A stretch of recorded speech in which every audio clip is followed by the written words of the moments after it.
Good afternoon, Your Honor. My name is Pedram Sugali and I will be representing the accused in today's proceeding.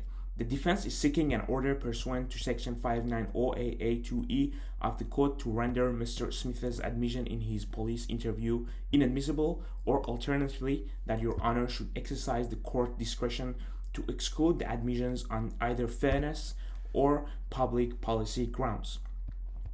Your Honor, the defense submits that the court should exclude Mr. Smith's admissions in his police interview based on the argument that his admissions were not voluntary, which is to say that his will was overbrought. Defense will argue that the conduct Detective Wash when interviewing Mr.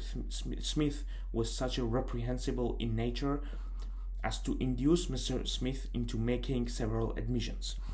As explained in the case of McDermott by Justice Dixon, confessional statements made out of court are inadmissible unless it is shown to be made voluntarily by the defendant and that their will was not overbrought. In McDermott's case, Justice Dixon held that it was a definite rule of common law that confessional statements preceded by inducement from a person of authority cannot be voluntarily. Inducement, as explained in the Crown TOEFL Hour, is either a threat of detriment or a promise of material benefit offered by a person in authority to an accused person. Police officers have been recognized in McDermott to the persons of authority. As explained in Crown and Plotsky, the question that Your Honor must consider is how would have Mr. Smith have interpreted what was said by Detective Wash during questioning. Now, as was the case in Crowns and Zavikas, inducements may occur if a prospective advantage is raised by the accused and then encouraged by the person in authority. Section 10 of the Criminal Law Amendment Act provides that any confessions arising from inducement by either a threat or promise from someone in authority cannot be tendered into evidence unless the Crown can prove that Mr. Smith's will was not overborne. As it was concerned in both Jackson and the Queen, and also another case that the Crown and the Parker, the court must consider Mr. Smith's psychological and physical health conditions when assessing whether he had the capacity to resist any improper pressure from persons of authority.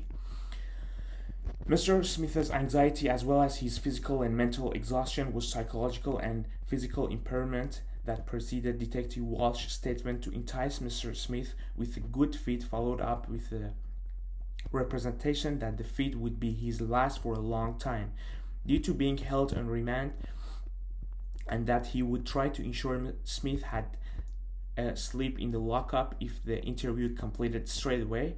Furthermore, Detective Walsh's efforts to get Mr. Smith a decent feed and a sleep in lockup are clear evidence of some advantages being encouraged on by the detective. Your Honor, it's clear from our submission that Mr. Smith's confessions to polling during his interview pre-trial were not made voluntarily, but were in fact under inducement from Detective Wash and should therefore be rendered inadmissible. Your Honor, defense also submit that if the court were to rule the admissions admissible, they nevertheless should be excluded. Your Honor, discretion on grounds of unfairness as outlined in Christie case, Your Honor has a discretion to exclude admissible evidence tendered by the prosecution.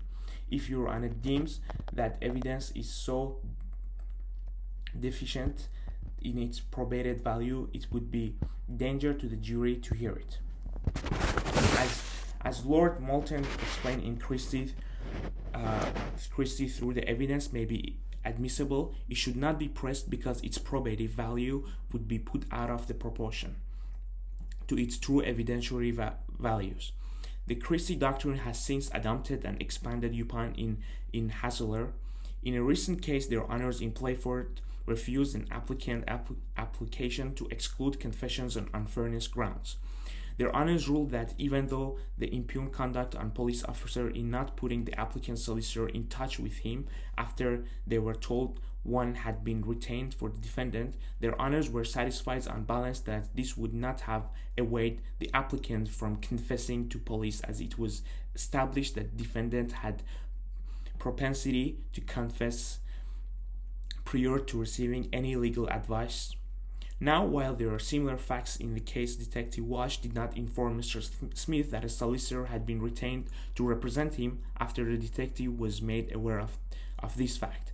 As compared to Playford in recent case, Mr. Smith did not show any propensity to confess, which is further strengthened by the fact that confessions were made following inducement from Detective Walsh as defense he submitted previously.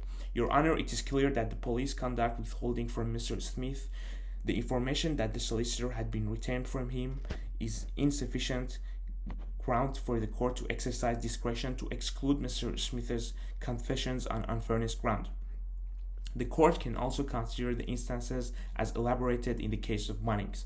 Finally, Your Honor, defense also submits that the court, even in the event of admissibility of Mr. Smith's confession, they should nevertheless be excluded in Your Honor's discretion on public policy grounds for breaches of the public policy powers and the Responsibilities Act that has been established in the Crowning Island. The court may exclude evidence on the basis that it was obtained illegally or by some means the law should not be countenance factor. Ensuring fairness and protecting rights is incompatible with the behavior of Detective Walsh. In conclusion, the order we are seeking are the evidence to be excluded on the grounds that the admissions were not voluntarily or alternatively were unfair to Mr. Smith, or that detective was in gathering them was injurious to public as large.